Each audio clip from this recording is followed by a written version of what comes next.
Donc les gens qui viennent dans nos régions veulent savoir ce qui s'y passe, hein.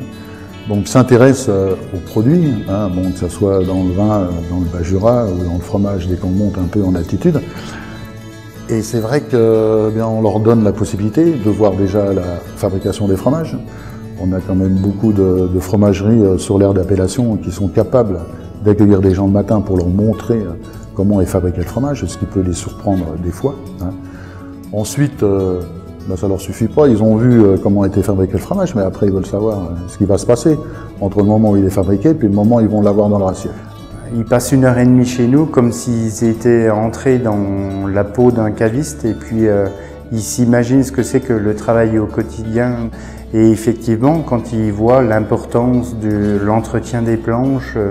de cette fabrication du croûtage, du suivi de tous les lots, de toutes les meules, eh bien, en général, après une dégustation et un atelier où on apprend aux gens à pas seulement manger, mais à apprendre à déguster, à observer les fromages, la réflexion la plus courante qu'on retient, c'est quand ils sortent sur le pont-levis, c'est que les gens disent « je ne mangerai plus jamais un comté comme avant ».